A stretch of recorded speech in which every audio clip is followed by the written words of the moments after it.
Olá para você, leitor do Diário do Litoral, você que está com a gente no YouTube aqui do Diário do Litoral.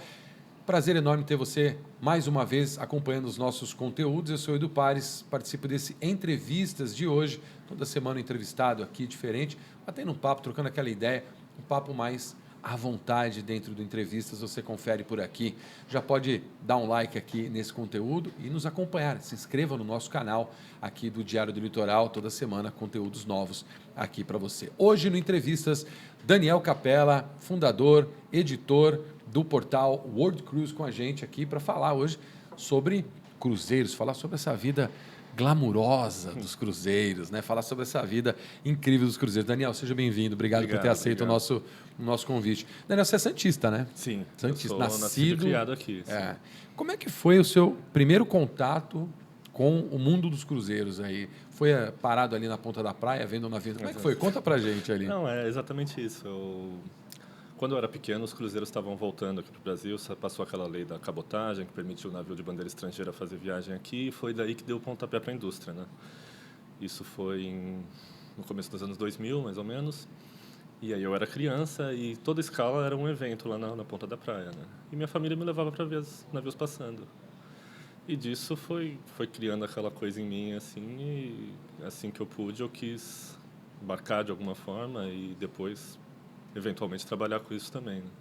Né? Legal, porque assim, normalmente criança sempre tem aquela coisa de quero ser policial, quero ser bombeiro, quero ser médico, quero ser veterinário, sempre tem aquela coisa. Não, eu achava que eu ia ser juiz. Você acha que você ia fazer direito? Porque minha mãe é advogada, né? Tá. Não, eu ia perguntar, não tem ninguém na família que trabalha na área de porto, de cruzeiro, assim, nada? O que a família fez foi me levar para a gente assistir lá para ver os navios. Como hoje depois me levou para viajar, claro. Tá. Você deve ter infernizado a vida da turma ali. Teve situações que sim, entende? Mas o que te chamou a atenção? Você vê, não é o tamanho, é o desenho do navio, aquela coisa, porque é uma coisa bem, não vou dizer infantil, mas lúdica, né? Você vê ali, fica vendo o cruzeiro passando, tal, é lúdico. O que te chamava a atenção mesmo? Qual era a sua curiosidade? É para saber por que boia, né? Porque você tem essas coisas de criança. Como é que aquilo boia? Não, eu não pensava no aspecto tão técnico assim, não. Mas eu não sei, é uma boa pergunta até, parando para pensar agora. Eu acho que era o fascínio daquilo, assim, um negócio tão diferente. E tinha um navio que na época era muito bonito, que era o Splendor of the Seas. Ele era bem maior que os outros, ele era todo envidraçado, ele era verde, era bem diferente, assim. Eu lembro que aquele navio em específico me chamava muita atenção e eu queria muito conhecer ele. E aí eu consegui, a minha família me levou depois. Você chegou a viajar nele? Cheguei a viajar, viajei 2 vezes nele com a família e uma depois a trabalho. Que ele ficou aqui no Brasil por muitos anos. Ele estreou em 2000, que aí foi nessa época que eu era pequeno e acompanhei. E aí ele parou de vir e ele voltou depois em 2007, eu acho. E aí em 2009 eu embarquei. Em 2010 também com a família. E em 2013 eu consegui fazer uma viagem a trabalho nele. Aqui. Melhorou? Essa viagem a trabalho. E depois disso ele ainda saiu da frota, ele já não existe mais. Mas espera aí, deixa eu entender. Você embarcou como passageiro normal? Ou já a primeira vez já foi a trabalho? Viagens, sim. Não, foi com a família. Mas depois da primeira viagem eu criei o site. Então o site já existia. Já depois da primeira vez você entrou... Não, da primeira viagem com esse navio, eu digo. Sim. Mas tinha sido acho que o meu 4º, 5º cruzeiro, na verdade. A primeira no Splendor of the Seas, que era o que você tinha o fascínio, mas já era a 4ª vez. Então você viajou em outros... Eu tinha viajado o meu primeiro cruzeiro foi com uma companhia menor, a Iberojet, na época, que o navio estava fretado pela CVC, era o Gran Mistral. Aí depois eu fiz um com a Costa, fiz um com a MSC... E eu acho que depois foi esse, da Royal Caribbean. Quando é que você resolveu criar o portal? Então, foi em 2009. Eu tinha viajado no Splendor e eu acompanhava uns sites online sobre cruzeiros. Mas tinha muito pouca coisa no Brasil, até porque a internet não era como hoje. Né? Sim. E aí me ocorreu a ideia de que talvez estivesse faltando um negócio assim aqui. E, ao mesmo tempo, um dos principais sites que eu acompanhava saiu do ar. Aí eu achei que tinha ali uma oportunidade e resolvi fazer, juntei com os amigos na época, a gente tinha uma comunidade no Orkut de cruzeiristas. Você já tinha uma comunidade no Orkut? Tinha uma galera ali no Orkut que conversava sobre isso e tal. Como é que chamava a comunidade? Eu acho que a comunidade chamava MSC versus Costa. Tá. Era até polêmica a comunidade. O que dá engajamento. Pois então. Mas aí tinha juntado uma galera legal ali, eu falei com eles me apoiaram e eu resolvi fazer. Entendi. E aí, isso já logo depois de ter entrado a primeira vez no Splendor, foi isso? Foi no mesmo ano, porque eu viajei no Splendor em janeiro, e aí eu tive a ideia mais ou menos em abril, e o site surgiu mesmo, a princípio como um blog, né, no Blogspot do Google. Sim. Foi em agosto de 2009. Vai até fazer 15 anos agora. Caramba. 2024. Né? Caramba, então foi uma sequência ali, depois das suas 4, 5 primeiras viagens, que deu estalo, falou, poxa, acho que gosto mesmo disso. Você estava estudando nessa época? Não, eu estava na escola ainda. Estava na escola ainda, no é. médio, ensino médio ainda? Tava terminando o fundamental, na verdade. Terminando o fundamental? Cara, um precoce? Começou cedo. Porque era como se fosse um hobby, né? Eu ia na ponta da praia tirar fotos dos navios, eu gostava. Né? E aí virou hoje sua profissão? Sim, aí eu me formei em jornalismo, depois que eu acabei o ensino médio. Me formei também em gestão portuária e profissionalizei o blog, ele virou um site, virou um portal, e trabalho também para a Cruise Industry News, que é uma revista de cruzeiros dos Estados Unidos. Então virou minha profissão. Mesmo. Virou a sua profissão mesmo, está dentro de um navio de cruzeiro viajando o mundo. Dá para resumir assim. Né? Para quem está nos assistindo, acha que é uma vida glamurosa. Até brinquei no início, né? Um glamour, assim, a vida do cruzeiro. E é essa a impressão que as pessoas têm mesmo, né? Assim, de que é um glamour. Assim. Eu acho que é parte do fascínio, né? Porque durante a duração do cruzeiro ali, 3, 7 dias, você está num mundo totalmente à parte, né? Uma coisa ali quase de conto de fadas, porque é tudo perfeito, tudo funciona direitinho, você não precisa se preocupar com nada. É que acaba. Mas enquanto você está ali, perfeito. Sim, o sapatinho de cristal, né, da meia-noite acaba... aí acaba. Acaba o encanto. E é verdade mesmo. Eu tive a oportunidade de estar com o Daniel em 2 viagens, né? Eu acho que foram as duas agora recentes, da companhia da MSC, e uma com a chegada do início da temporada de cruzeiros, uma MSC Preciosa, e outra pela inauguração, a chegada do maior navio de cruzeiros, que é a MSC Grandiosa. Né? Então eu fui convidado, ele já é habitué, né? Já está em todos, né? Mas a gente aqui do DL foi convidado, eu tive a oportunidade de fazer a cobertura desses 2 eventos. Então, para mim, é algo muito novo. Né? Então, por isso, às vezes, as perguntas vão ser super aquelas mais simples, porque, na verdade, são perguntas até que o pessoal fala. E é uma curiosidade, assim, até que me causou um certo determinado espanto, porque as pessoas querem saber como é que é um banheiro lá dentro, né? Como é que como é que é a casa de máquinas.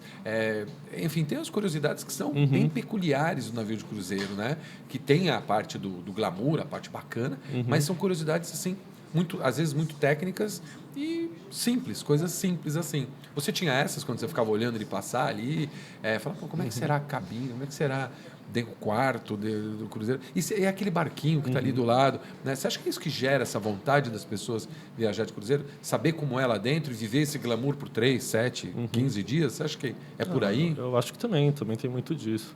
Porque tem um mundo ali por trás dos bastidores, né? O navio é como uma cidade que flutua e que tem que resolver todas as situações que eventualmente possam acontecer ali dentro, porque ele não pode ligar para o bombeiro, ele não pode chamar a polícia, ele não pode chamar o encanador. Então ele tem que ter tudo ali dentro, né? É uma coisa muito... Dá para ir no PS, não rapidinho, dá pra ir no PS, voltar... Então, tem que ter médico lá, tem que ter bombeiro, tem que ter polícia, tem que ter manutenção, tem que ter todo mundo. Então, quando você para pensar, o próprio caso do banheiro, né? O que acontece com aquele esgoto que está ali dentro, né? São questões... Sim, exato. As pessoas têm essa curiosidade, né? Tem essa curiosidade. E você, nesse caminho todo, depois aí, na sua entrada do portal, né? O fundador e editor-chefe, digamos assim, é isso? Do portal World Cruise. Você falou que você escreve para também sites ou revistas... para a Cruise Industry News, que é uma revista do setor de cruzeiros lá dos Estados Unidos. E lá, sim, a gente faz uma parte muito mais técnica, porque é uma revista B2B, ela não é para o cliente final. Então, ela foca exatamente em bastidor, em todo o maquinário que vai ser comprado, por exemplo, para usar na cozinha. Esses são os anunciantes que tem na revista. Então, a gente fala muito dessa parte de bastidor mesmo. Parte mais técnica, digamos assim. Por exemplo, as usinas de tratamento de esgoto que são embarcadas, como é que isso funciona. Também a gente foca muito em tripulação, em como é que aquela pessoa foi parar ali, sabe? O comandante, o diretor de hotel e tudo isso. Então, porque assim, vamos pegar pelo lado primeiro de pessoas e depois da parte de infraestrutura, mas que é uma curiosidade muito grande. O trabalhador de cruzeiro, a pessoa que está lá dentro, né? Eu venho depois que começou eu comecei a frequentar, digamos assim, esse mundo, né? E entender um pouco mais desse mundo, eu comecei a ir atrás mais de conteúdo, né? Que trata sobre isso. Além do seu portal, no YouTube hoje você vê ali uma série de conteúdos, assim, desde shorts de tripulação que vai falando sobre o dia a dia no navio. Mas Hoje em dia você tem muito tripulante youtuber, né? exato. Muito. E funciona muito bem, né? Porque é essa curiosidade que as pessoas querem entender. E aí o pessoal fala assim, vou trabalhar no cruzeiro. A primeira coisa que a pessoa imagina é que vai trabalhar na cozinha, vai trabalhar no bar, vai trabalhar, às vezes, num serviço de limpeza. Acho que é a primeira coisa que vem na cabeça. Mas, assim, as funções ali, eu conheço um ali que é músico ou dançarino, dançarina do navio, e passa uma temporada gigante fazendo isso. Né? Então, ali dentro do navio, você falou que é uma cidade. Então, quantas profissões tem ali dentro? Você imagina, assim, desde assim, as mais curiosas que tem dentro do navio. Não, é difícil colocar um número, mas tudo que você imaginar tem lá dentro. Desde afiador de piano, não só o músico, mas quem vai cuidar do piano também, dos instrumentos, ao faxineiro, claro, a pessoa da limpeza. Porque, de novo, né, você tem que resolver tudo ali dentro. Eventualmente você pode solicitar um serviço no porto, mas às vezes o navio passa 2, 3 dias de navegação. É complicado você ficar sem um serviço nesse tempo todo, né? As pessoas estão pagando. Então, você tem de tudo. Eu acho que, assim, se você pensar numa profissão curiosa, talvez seja por aí mesmo. Você imagina o cara afiando o piano em alto mar, porque manutenção de elevador também, imagina, como uma cidade mesmo. Tudo que você pensar tem lá dentro. É verdade. Está abrindo minha mente, Então tá explodindo aqui. Acho que a de quem está assistindo também, porque... Não, e você tem marceneiro, você tem gente que vai cuidar de estofamento, costureiro, você tem tudo, porque você tem que ter manutenção, né? Então, o tempo todo, né? O tempo porque todo, tudo tem que estar tinindo, tudo tem que estar dentro do sonho da pessoa. e é tudo ali. muito exigido, né? Você imagina 5.000 pessoas sentando num sofá ali, por exemplo, o tempo inteiro, porque o navio não para também. Então, É verdade. É gigantesco. Você já teve alguma experiência assim de cruzeiro? Vamos falar pelos dois lados, tá? A mais bacana que você fez, o cruzeiro assim mais fora da curva assim que você já fez. Qual que foi? eu acho que as ilhas gregas são sempre incríveis, assim. Eu fiz uma vez um saindo de Veneza, que foi muito legal. E depois Veneza fechou, hoje em dia os navios não passam mais ali pelo centro de Veneza. E não só pelo roteiro, mas também foi um navio muito legal, um navio diferente. E aí você vai para Mykonos, vai para Corfu, vai para Santorini, depois passa na Croácia, aquela parte ali da Europa, eu elegeria aquela parte ali. Mar Cáspio, mais negro? Que mar que é aquele? É o mar Egeu. Mar Egeu. Egeu e Adriático ali. Que é aquele miolinho ali. O Egeu é a primeira parte ali depois da Itália e o Adriático onde estão as ilhas mesmo, mais para baixo. Em relação a... E o mais perrengue que você passou? Uma vez eu peguei no próprio Splendor, eu peguei um ciclone, essa tropical aqui. E aí o Aqui navio no hemisfério foi sul aqui, passando Santa Catarina. E aí o navio amanheceu tudo quebrado, a gente dizendo que ia desembarcar. Cancelaram o show, cancelaram o jantar, porque não tinha condição de fazer. Balançou muito? Balançou bastante. Balançou bastante. Balançou bastante. Você já enjoou já em navio? Não de passar mal, mas às vezes quando tá mexendo muito, você sente um pouco, fica meio incomodado, né? Eu já senti. Mexe um pouco. Não, mas aquilo que a gente não foi nada. Não foi nada aquilo lá, não? Aquilo lá, não. Aquele jantar, a gente fez um jantar, um dia eu estava no jantar lá. E assim, era uma coisa meio que o copinho vinha para cá, vinha para lá, você olhava o dava copinho. pra ver mexer. Né? Dava uma mexidinha, assim. Então, aqui não está acostumado, acha que aquilo... Não, mas dá para ficar bem pior que aquilo. Dá pra ficar. Mesmo daquele tamanho, mesmo daquele gigantesco. Não, aqui eles têm os estabilizadores também, isso são situações pontuais, não é uma coisa que vai acontecer sempre. Mas se você pega um mar muito ruim e se você não tem como evitar esse mar, às vezes você precisa estar num outro porto ali. Num dia tal, você não tem como contornar muito, você precisa enfrentar aquela tempestade ali. Aí sim, dá para balançar bastante. Fora esse foi o pior que você pegou? Esse acho que foi o pior, mas teve também uma travessia. Eu fiz 3 travessias. Em uma delas teve entre Lisboa e a Ilha da Madeira. O navio também sacudiu bastante. Vamos explicar para quem está nos assistindo o que é uma travessia? A travessia é o cruzeiro de posicionamento, digamos assim. Né? O navio ele está na Europa e ele vai navegar. A gente está falando de América do Sul, né? Mas ele poderia estar indo para o Caribe, também para outro lugar. Ele precisa atravessar o Atlântico, então ele faz a travessia. Esses são cruzeiros mais longos, de pelo menos 2 semanas, 20 dias, que juntam os dois destinos, né? Além do Atlântico, a travessia em si, eles passam pela Europa, passam pelo Brasil ou pelo Caribe, se for para lá. Então é o de travessia. Quanto tempo da Europa para cá em navegação? Em navegação depende de onde ele sai e de onde ele chega, mas no geral entre 5 dias e 1 semana. 5 dias e 1 direto semana no mar, sem ver terra. Sem ver terra, bem no meio do Atlântico. Deve ser algo assim... Eu não consigo imaginar assim como é que é. Porque uma vez eu fui de noite Uma vez não, esses últimos que eu fiz, eu fui de noite abrir minha... fui na sacada. E é uma sensação um pouco estranha, eu vou te falar, uma sensação um pouco estranha. Você olhar e aquele barulho do mar batendo no navio, da água batendo no navio, e você não vê nada. Eu lembro que a primeira vez, quando eu era pequena, as primeiras vezes que eu fiz a viagem, eu lembro principalmente à noite, de sair assim, só ver aquele breu, você não via nada, só o preto, assim, pensava, cadê tudo, né? Mas Qualquer bem referência, né? Onde é que tem referência escuro, aqui? assim, é difícil, talvez para quem é do interior, assim, mas quem é da cidade é difícil de imaginar aquele nível de escuridão também, né? Sim, sim. Porque é uma coisa, você não vê nada mesmo. Tirando o navio, você não vê nada. E assim, é um silêncio. Também. É tudo assim meio muito que... tranquilo. Muito tranquilo, né? E por falar nisso, já vou puxar o assunto, a gente vai voltar sobre coisa. Depois que eu voltei, acho que da primeira vez que eu voltei, da minha primeira viagem, minha esposa, para me zoar, me mandou lá um Reels, lá, um story, alguma coisa, que era de uma operação, o navio parou porque alguém caiu no mar. Né? Colocaram uma música tenebrosa naquilo lá. A música do Titanic? Sabe, uma música... Não, não foi. Foi pior ainda, uma música tenebrosa. E aquele barquinho saindo para ir procurar a pessoa com lanterna e tal. Gente, é aquela coisa, né? Até tem os influenciadores de assuntos aeronáuticos que falam, né? O medo de voar. E tem gente que também morre de medo de andar em navio, né? De não ter o controle, mas é mais ou menos o controle da situação ali, né? Você nunca chegou a estar no cruzeiro e o cruzeiro ter que parar, voltar para pegar alguém? Não, por isso eu nunca passei. Caiu alguém, não? Não. É importante. É uma coisa que eventualmente acontece, sim, mas também não é comum, não é uma coisa comum. E aí, quando acontece, o navio, no geral, o protocolo, né? Sim, o protocolo é ele parar, procurar, pelo menos por um tempo, e avisar a guarda costeira, claro, vamos fazer uma operação de busca, mas o próprio navio também procura. E aí ele pode, inclusive, ser solicitado a procurar de outros navios, até de carga, de outras coisas. Essa semana teve um navio que resgatou... Um navio lá no Caribe resgatou 6 pessoas de um cargueiro que estava naufragando. Porque ele estava passando perto da área, a guarda costeira avisou. Tem um navio. Ele foi lá, resgatou e levou de volta para a terra, salvou as pessoas. Né?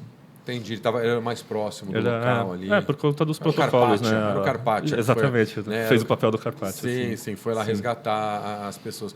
Carpaccio, para quem está chegando agora e não sabe, é o navio que resgatou os sobreviventes do Titanic, na verdade. Foi o primeiro que chegou ali para resgatar. A gente usa muito essa referência, né? Eu acho que isso está no imaginário, né? O Titanic. Então, hoje em dia, acontecer algo que aconteceu com o Titanic é algo provável hoje em dia?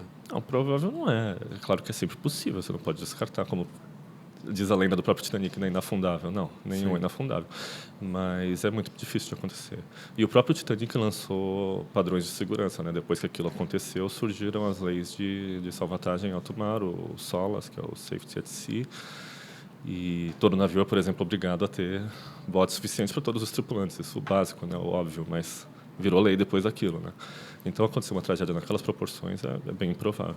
Ótimo. E também foram banidos os violinistas dos navios, entendeu? Eles não podem tocar durante acidentes. A gente fala isso, às vezes parece besta, mas tem muita gente que pergunta isso. Tem muita gente, eu falei que ia conversar com o Daniel, muita gente falou assim, pergunta se é normal cair gente no mar, pergunta se a gente corre o risco de um navio bater no iceberg, hoje não... É óbvio que mudaram muito, a tecnologia mudou bastante, hoje em dia tudo, né? Existem os padrões de segurança e tal, mas sempre pedem para perguntar esse tipo de coisa. Sempre fala, você vai falar com ele, pergunta como é que é isso, como é que eu faço para trabalhar em navio, tudo isso. A gente vai falar, o Daniel passou uns contatos, um pessoal bacana aqui da região, a gente vai tratar desse assunto numa sequência, com outros profissionais da área. O Daniel virou de uma curiosidade, de uma... coisa de criança, hoje ele trabalha com isso, ele vive disso, ele trabalha com isso. O que o portal faz? O que o portal World Cruise faz? Qual que é a função dele hoje? Qual que é o seu papel? É só você? Tem mais gente? Não, a gente vamos entrar numa parceria agora, inclusive, com o Eduardo Silveira, que é presidente da Associação de Profissionais de Turismo aqui da Baixada Santista. Mas, além disso, a gente tem a Natália, que ajuda, e a Ana Menezes, que é a nossa gerente de experiência. Ela é como se fosse a nossa influencer, ela é lá do Rio. E ela faz esse papel de influencer mesmo, com a câmera e tudo, e mostrando as coisas. Mas o portal ele tem a função de levar tudo que é relacionado a cruzeiro, assim, curiosidades, fotos, tudo, trazer para o público final. Inclusive bastidor também, coisa que às vezes não falam, e não num sentido negativo, claro, mas tem tanta coisa que às vezes acaba não falando de tudo, e a gente procura levar tudo que é possível, curiosidades mesmo. Por exemplo, tem um navio do MSC, o MSC Seashore, ele tem uma escultura que para quem está lá no navio nem percebe, está passando lá, tem uma escultura bonita, claro. Mas ela tem todo um significado ali sobre preservação do oceano, ela é feita com vidro de Murano e tal, e a gente vai lá e escreve uma matéria sobre aquela escultura, entendeu? O significado dela. Além do navio, a gente faz aquilo também. Então é realmente focar nos cruzeiros, nos navios e também um pouco nos destinos. E aí com dicas do que fazer nos lugares e também bastante foto das escalas dos navios nos lugares, acompanhar o movimento e a influência na economia, tudo isso. Por exemplo, tem os navios que a gente foi agora, tem aquelas escadas com também as escadas de Swarovski, né? Aquilo lá, assim, é uma ação de marketing ou algo já pensado? Ou os dois, né? Eu acho que aquilo surgiu como uma ação de marketing e, não sei, mas você pode dizer melhor que eu, mas eu acho que surgiu como uma ação de marketing e virou uma marca registrada da companhia, né? Porque todo mundo quer tirar foto ali. E aí, depois do primeiro navio que teve, quase todos da frota passaram a ter também. Virou uma marca mesmo, né? E ali, quando você vai no Yacht Club, pelo menos... No Yacht Club tem uma dourada ainda, né? É dourada. Não é de prata, é diferente. Dourada, é diferente. Aquela é mais exclusiva. É muito exclusiva, porque tem aquela abóbada em cima, na hora que bate o sol. Nossa, eu falo, que riqueza, gente. Que riqueza o Yacht Club, viu? Você já viajou de Yacht Club? Eu viajei no Yacht Club. Já? Eu fiz 2 vezes.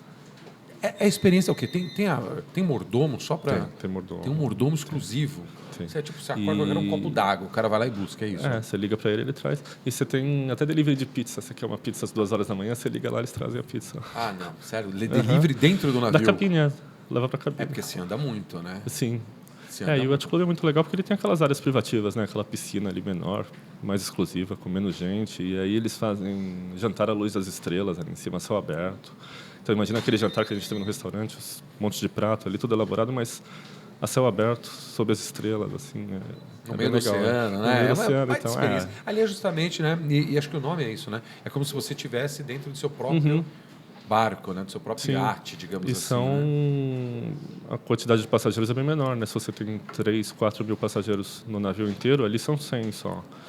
E apesar de você estar... Então, é bem mais exclusivo. E além disso, você tem acesso ao resto do navio também. Então, se você quiser ir para uma festa lá embaixo, na parte normal do navio, você vai e depois você volta. Pede a sua pizza na cabine, entendeu? Exato. Você pode dançar com o Jack lá na terceira classe, entendeu? Se você quiser. A ideia é essa. Você pode descer lá e dançar. Você pode colocar dessa forma. É mais ou menos isso. Você pode descer lá, mas o Jack não pode subir, entendeu? Não, o Jack não. Só se for convidado. Então, aquela relação que eles estabelecem no filme ali... Acontece mesmo, né? Tem isso dentro do navio, tem essa divisão, né? Pode-se dizer que sim ali. No Yacht Club, sim, né? Nesse caso, sim. Mas os cruzeiros, assim, eles ficaram populares quando se extinguiram as classes daqueles navios de passageiro antigos, né? Então, o surgimento dos cruzeiros tem muito a ver com isso também. Passou a ser uma coisa para todo mundo, acessível, e que não tinha divisão lá dentro. É que com os anos, décadas depois, né, resolveram resgatar um pouco disso e oferecer uma experiência mais luxuosa, mais elevada, e aí surgiu o Yacht Club e tem outras companhias que tem também. Mas não são todos os navios que têm dessa forma, não. E também a gente está falando aqui, parecendo que é uma coisa de divisão, mas não é, porque você ou viagem de econômica no avião, ou viagem executiva, ou de primeira classe. Tem essa escolha. Vai pagar o preço relativo, não é tudo bem diversificado. E às vezes a diferença não é tão grande, às vezes você até consegue, assim... Digamos que uma pessoa quer viajar com uma cabine com varanda, ela faz a conta ali, porque ali tem bebida incluída também, tem serviços a mais e vale a pena, não é? Depois você me dá a dica, então. Mas eu quero saber disso daí também. Mas voltando para a conversa da infraestrutura, e aí, na verdade, a gente vai falar um pouco sobre a nossa região aqui, sobre não só a cidade, como o Brasil, na verdade. Né? Essa temporada... Agora a gente está gravando isso em 2023, já no final do ano. A temporada começou agora, em outubro? No fim de outubro. Fim de outubro 29, e vai até maio de 2024, é isso, né? Essa é a maior temporada. Não é a maior da história, mas é uma das maiores. Ela pode se tornar maior, mas vai depender de quantos passageiros realmente embarcarem. O número de cabines em potencial permite que ela seja maior, mas depende das vendas ainda. A oferta é a maior de cabines, é isso? Isso. Entendi. É que assim, os navios hoje são muito maiores do que eles eram. Porque a maior temporada da história foi há 10 anos, mais de 10 anos atrás, acho que 2010, 2011, ou 2011, 2012. E ali a gente tinha quase 15 navios. Agora são 9. Mas são navios muito maiores. E a duração da temporada está um pouco maior também. Então, se saírem as vendas como todo mundo espera, a Clia Brasil, inclusive, sim, vai ser a maior da história. Vai ser a maior da história. Com o maior navio também que veio, é o Grandiosa, que não é o maior do mundo. Não é o maior do mundo, não. Não é o maior do... E é da MSC o maior navio do mundo? Não, o maior navio do mundo é da Royal Caribbean. Por enquanto é o Wonder of the Seas, mas a partir de janeiro entra o Icon of the Seas, que é ainda maior. Tem capacidade para quase 10 mil pessoas, entre tripulante e passageiro. Entre tripulante e passageiros. Passageiros são 7 mil, mais ou menos. Pouco mais de 7 mil, na verdade. 7 mil passageiros é tipo, sei lá, dá para lotar o estádio da Portuguesa Santista aqui. Mas... Nossa, tem muita cidade que não tem esses moradores. Tem esse número de habitantes, né? E olha, quantos navios são essa temporada? 9 navios? São 9 navios. As companhias que vêm? São a MSC e a Costa.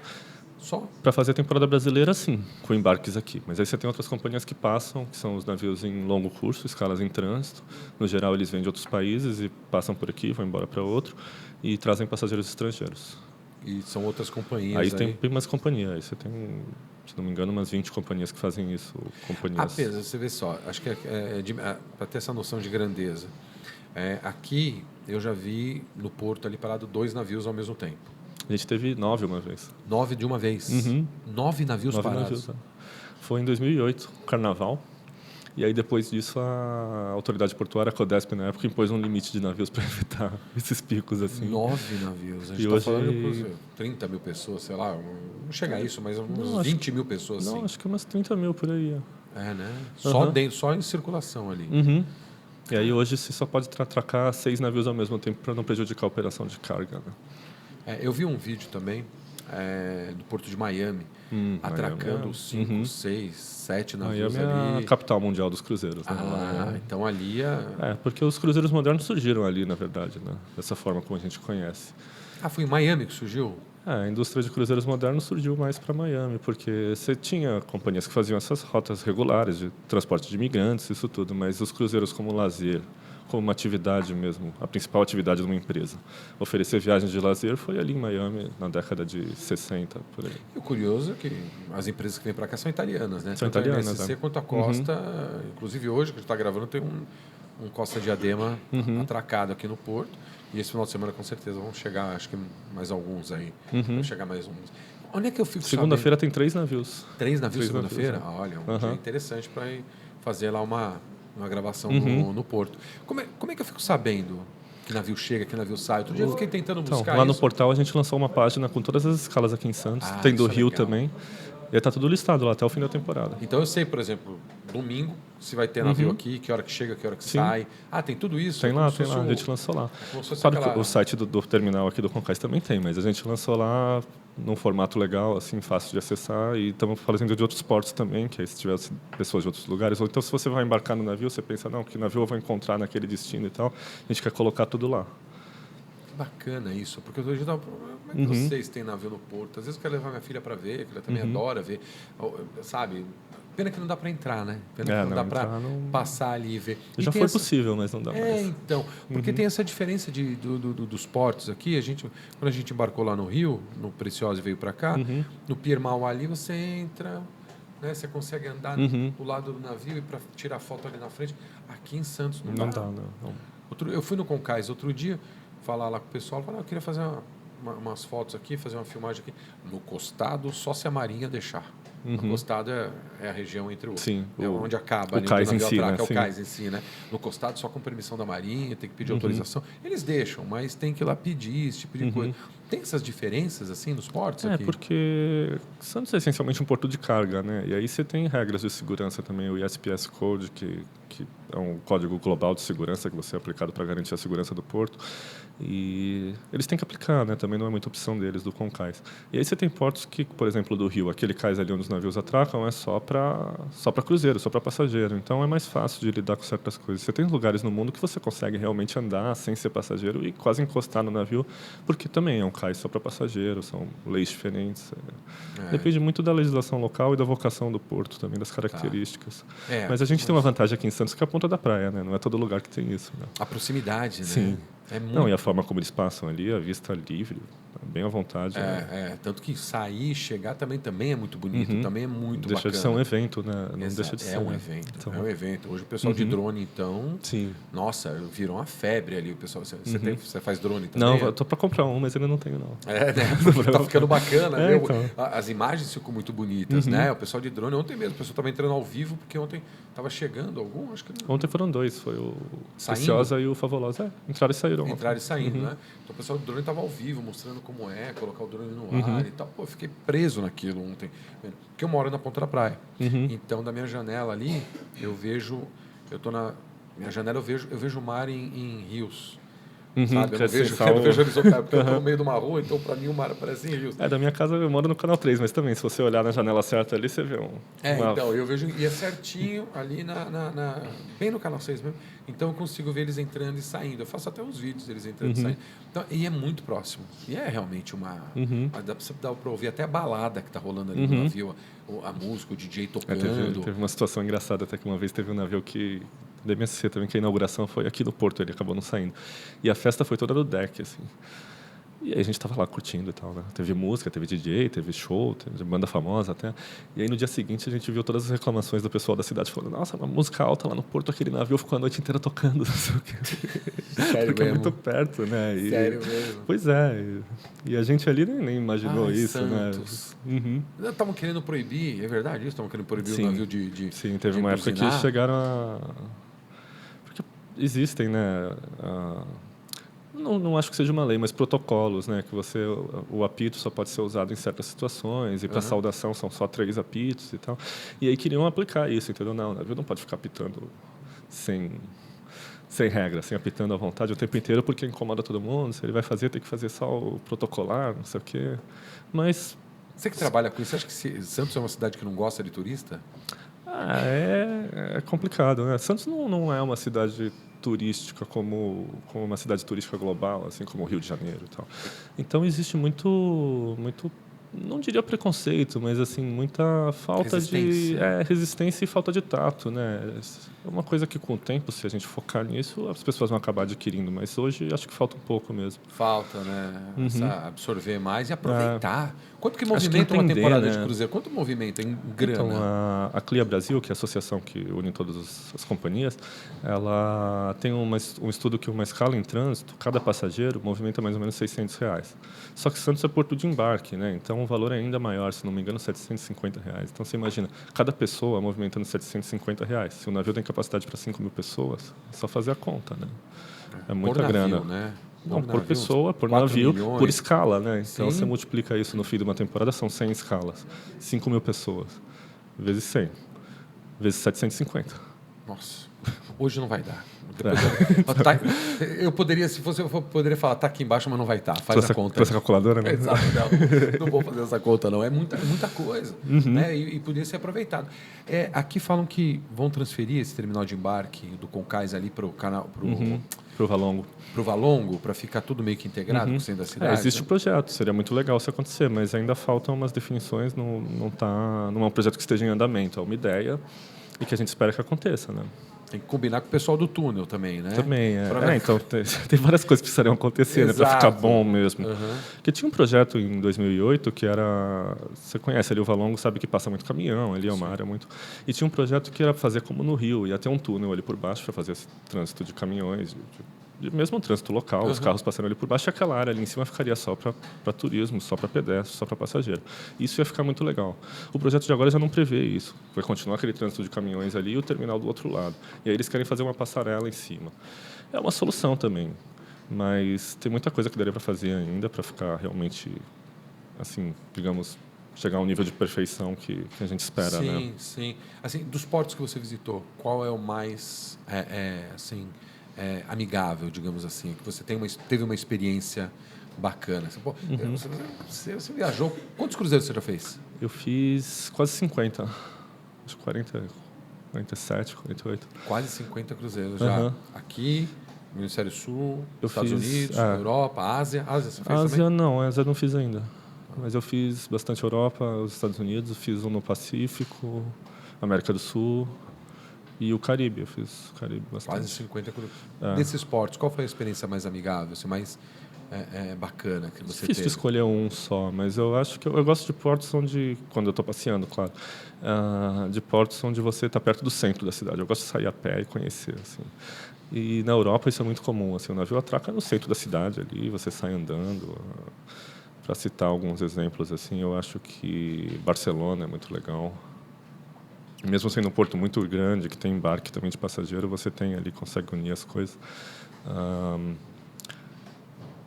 É difícil escolher um só. Bastante, né? Tem Mas eu bastante entendi. coisa. O que te traz uma experiência mais próxima da cidade. Eu Porque acho você que... tem, às vezes, 4, 5 horas para sair do navio e voltar a ponto se ele vai zarpar. É mais ou menos isso, E eu né? acho que a Dependendo da cidade. facilidade, né? Isso que eu falei também, por exemplo, do túnel para dividir o tráfego ali.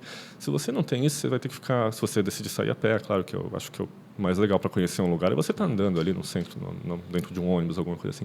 Você vai ter que ficar esperando aquele tráfego de caminhões ali, não vai ser um negócio tão amigável, você vai ficar... Então, eu acho que quando você consegue juntar a localização boa e uma infraestrutura boa ali no redor do porto, aí você tem tudo.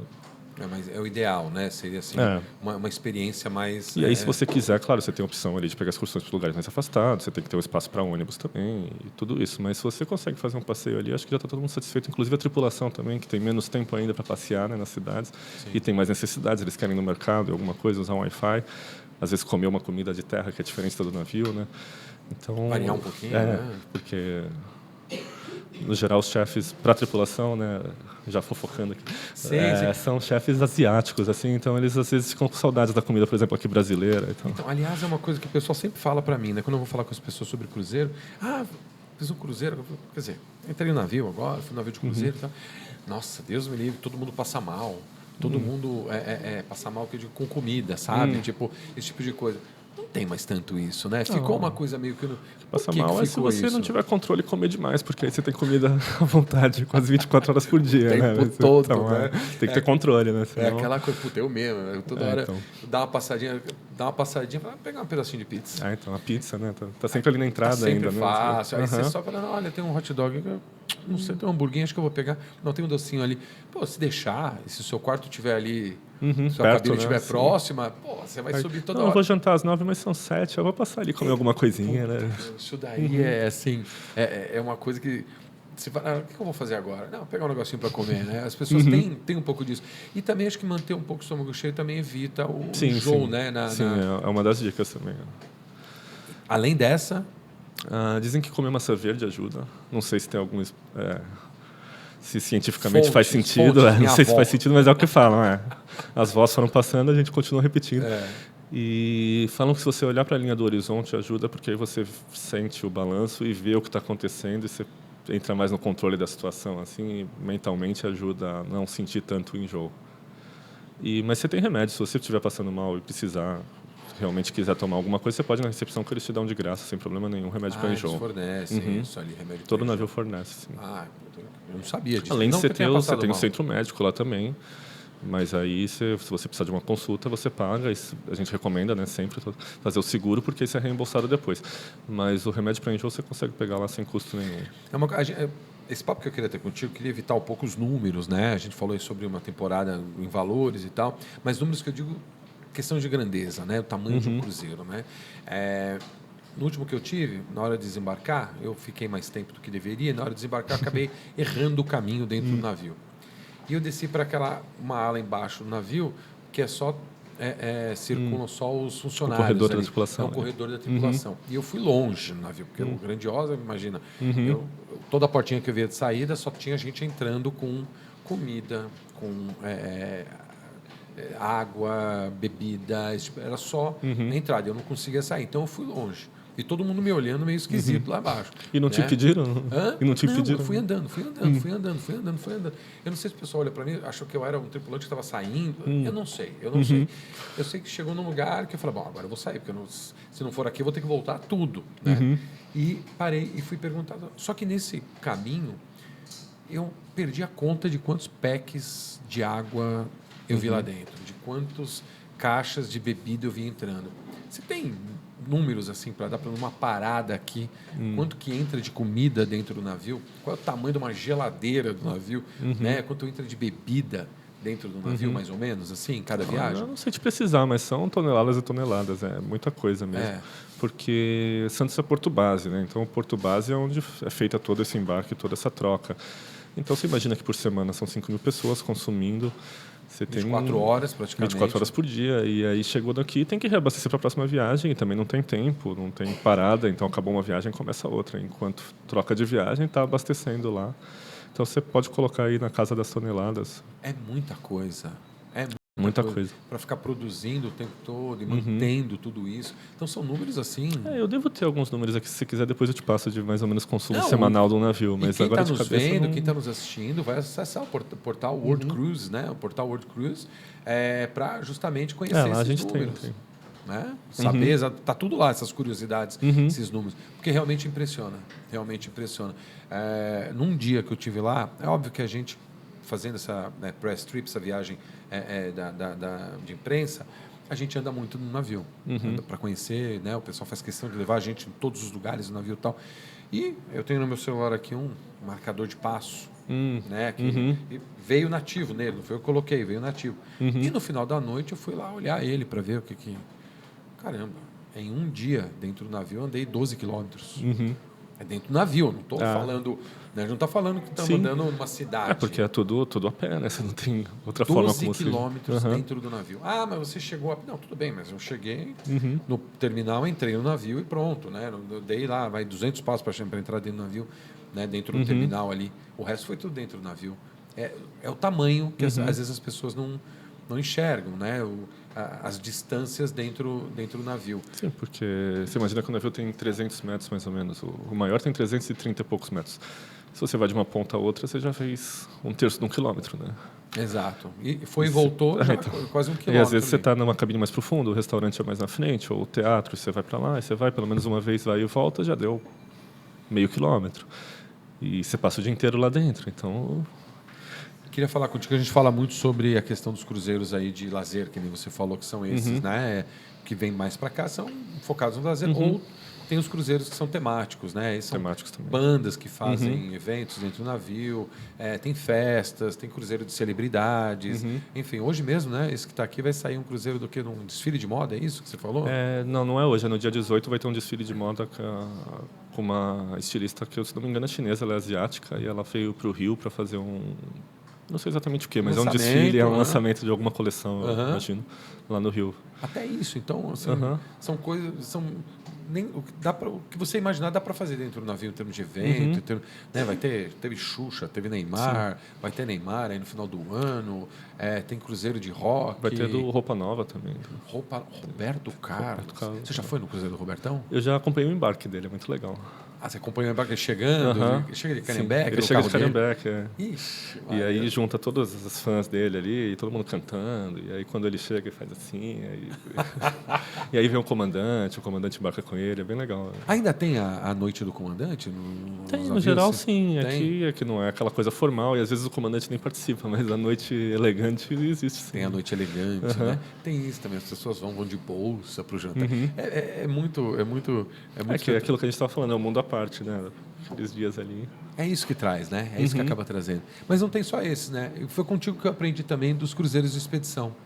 A gente falou sobre, a última vez que a gente dentro do navio, conversando ali no jantar, você me falou sobre cruzeiros de expedição, que teve um recentemente aqui, sim, né? O Porto de Santos aqui eventualmente recebe, mas a gente tinha que avançar mais nesse sentido, que eu acho que a gente tinha mais potencial. Um cruzeiro de expedição é um cruzeiro em que o foco não é exatamente o navio, a viagem em si, mas é um cruzeiro que te leva para lugares diferentes, como uma expedição mesmo, lugares exóticos, não habitados, às vezes. Muito o foco, principalmente, é em regiões polares, Antártico, Ártico.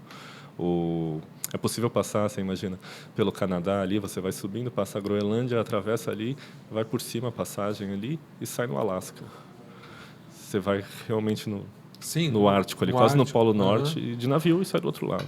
Cruzeiro de expedição é isso. Eles são navios menores, são navios resistentes a gelo, por conta desses roteiros. Ah, tem o quebra-gelo ali, tem uma... Eles não chegam a ser quebra-gelo, não, tem alguns que são, mas a maioria não é quebra-gelo, eles só são resistentes a gelo, porque aí se por acaso tiver um iceberg, por exemplo, ele pode bater naquele iceberg que não tem problema. Tá. Mas ele também não pode navegar numa área totalmente congelada, também não chega a ser quebra-gelo. E são para lugares mais inóspitos, digamos assim. Inóspitos. Antártica, o Polo Norte, mas... E lugares que, no geral, não tem infraestrutura, assim, porque eles têm uns barcos próprios que eles podem desembarcar em qualquer lugar. Desde que tem uma praia, ele vai com aquele barco ali, desembarca ali, são menos pessoas. Um navio de expedição tem capacidade para, no máximo, umas 200 pessoas. Então, ele, por exemplo, se tiver uma praia aqui no nosso litoral que seja desabitada e seja atrativa, ele pode fondear ali, ele tem característica para isso, e desembarcar os passageiros ali, e a galera passa o dia na praia, conhecendo a natureza. E aí você tem guias que são naturalistas, você tem biólogos, e eles fazem uma coisa muito mais assim profunda, digamos assim, uma análise do lugar. É mais uma experiência de aprender também, além de viajar, e aprender na prática, ali conhecendo o lugar. Né? Você já fez algum? Não fiz ainda. Eu conheci alguns aqui em Santos, mas embarcar mesmo ainda não. Tem curiosidade? É a próxima coisa que eu queria fazer. Assim. Os seus próximos passos aí, fazer um navio de cruzeiro de expedição. Deve ser algo assim bem específico mesmo, né?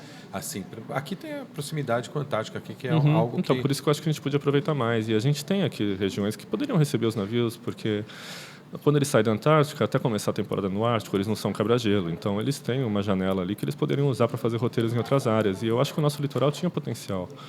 Você não precisa nem ir muito longe. Você pega aqui o nosso litoral sul aqui de São Paulo, você tem os parques estaduais ali, você tem potencial. E são atividades que não são predadoras, assim. Então você, por mais que seja um parque, uma área de preservação, esses navios também focam nisso na preservação. Sim. É todo o atrativo deles, inclusive. Então eu acho que daria para combinar, né? Faz parte. E bom, para a gente terminar o nosso papo, queria entender um pouco dentro do portal quais são essas próximas coberturas que vocês têm e falar também sobre não só a temporada, a maior temporada, entre aspas, né, a maior oferta de cabines da temporada, mas também sobre de que forma que o Brasil pode melhorar e até entrar para essa... hoje nós temos uma temporada de cruzeiros, né? E esse navio que veio agora, eu li alguma coisa, nem sei se foi no seu portal, falando que o Grandiosa, ele é um navio indoor, digamos assim, um navio que privilegia muito a experiência interna, porque é um navio muito usado em temporada de inverno na Europa. Né? Aí você fala assim, pô, mas tem cruzeiro no inverno? Como é que tem cruzeiro no inverno? Né? Qual a graça de fazer? Aí você começa a voltar e fala assim, peraí, mas tem cruzeiro o ano todo. Sim. Aqui que tem uma temporada. Você acha que o Brasil entra futuramente em ter cruzeiro 24 horas? Não, mas todos... 12 meses. Né? 12 meses, exatamente. Assim, sem parar? Você acha que a gente está preparado? Pode ser possível? Não, e o que falta, você acha? Mas eu acho que talvez se a gente tivesse uma companhia brasileira de navegação, aí com certeza ela ficaria aqui o ano inteiro. Porque a questão principal é que, até você falou, né, a gente tem companhias europeias, é porque as companhias europeias, a alta temporada europeia é no meio do ano, no inverno para a gente. Né? E aí quando chegava o inverno lá na Europa, a demanda diminuía, então eles vendiam por preços menores e não conseguiam encher todos os navios. E aí essas companhias europeias começaram a procurar destino. O Caribe com as companhias americanas já estava ocupado, eles viram uma oportunidade na América do Sul, no Brasil. Então por isso que a gente tem companhias europeias. Né? E esse é o cerne da questão também da temporada de ano inteiro, porque esses navios são feitos, claro, sem tirar o mérito do Brasil, o papel do mercado como um todo, mas eles são feitos para navegar na Europa. E aí, quando chega a época de alta temporada europeia, eles têm que estar na Europa, né? Inclusive porque lá dá muito mais lucro. Por isso que eu acho que se a gente tivesse uma companhia brasileira, aí você inverteria o negócio, né? Ela focaria no verão aqui e teria um pouco de cruzeiros também no inverno, ia ser uma demanda muito menor, mas ia ser uma oferta muito menor também durante o inverno, né? Agora, claro que é possível atrair essas companhias também. O que a gente precisa fazer inclusive porque elas estão com uma frota muito grande, a MSC vai estar com 25 navios, então dá para liberar um. Mas o que a gente precisa fazer... O MSC. Dá para liberar um para a gente. Espera aí, MSC. Mas e a Clia Brasil faz isso, né? A gente precisa melhorar a atratividade do mercado, principalmente na relação de custo, para que eles tenham um lucro melhor e que esse lucro possa competir com a alta temporada europeia. Não é fácil, mas no longo prazo é possível. A gente pode dizer que o brasileiro já ama cruzeiro? Com certeza. Já é um apaixonado por cruzeiro, é? Sim. Não, o site começou há 15 anos atrás, né? Naquela época era uma coisa meio outsider, assim. Nichada, né? Ninguém conhecia. Quem conhecia era quem viajava só. Hoje em dia já é uma coisa muito mais mainstream, assim. Todo mundo gosta, todo mundo sabe.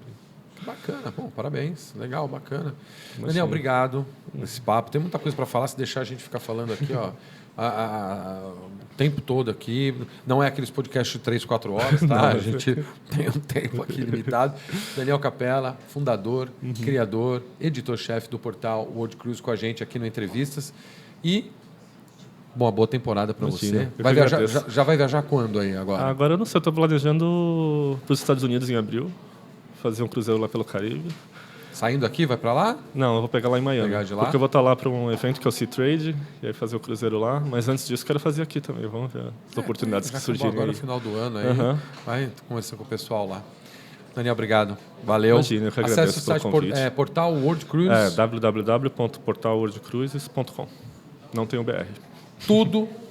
Não tem o BR. Tudo sobre cruzeiro você encontra lá, inclusive que navio está chegando e saindo para você. De repente quer vir para cá só para ficar ali babando na ponta da praia, trazer seu filho. Quem sabe um dia ele não vai trabalhar com o Daniel também, se ele gostar de ver cruzeiro. Obrigado. Próxima entrevistas semana que vem aqui no nosso DL. Já curte aqui, compartilha e também, claro, pode nos seguir aqui no Diário do Litoral. Tchau.